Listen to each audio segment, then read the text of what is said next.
I came into my medical school class one of 3 black medical students out of 220. So about less than 2% of my class was comprised of black medical students or upcoming black physicians.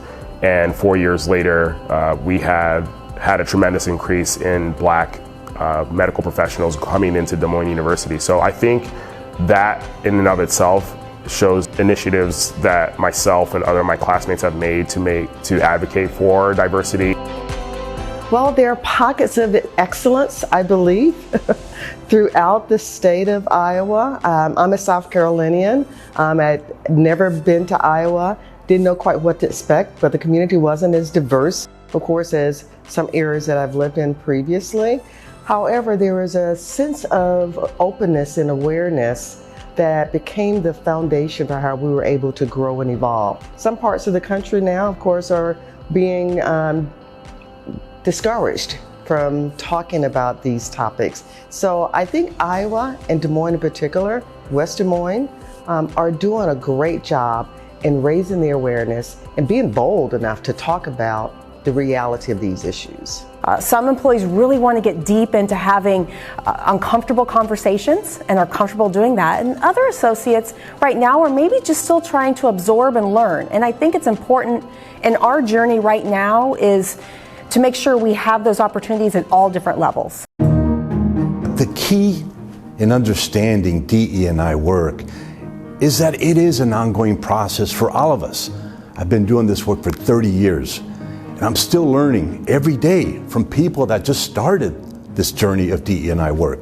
So all of us can contribute, regardless of where you're at, meet people at that starting point. It used to be that you'd walk into, let's say, a chamber event, and everybody would be white and look pretty much the same.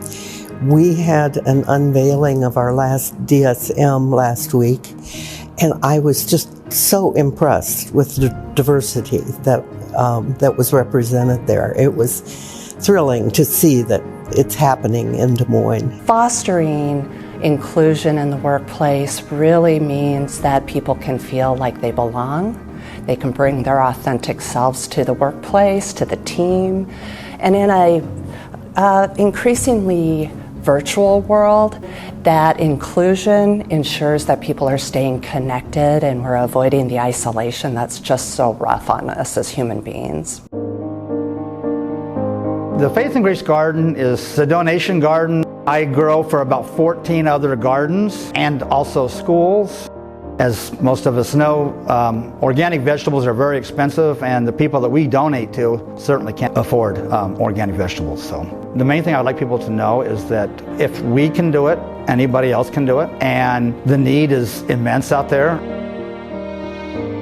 Access to capital is a huge hurdle for a lot of minority-owned businesses. Everything that the Chamber is doing here in West Des Moines is opening that door so that there is more diversity among the membership and representation in the local business community.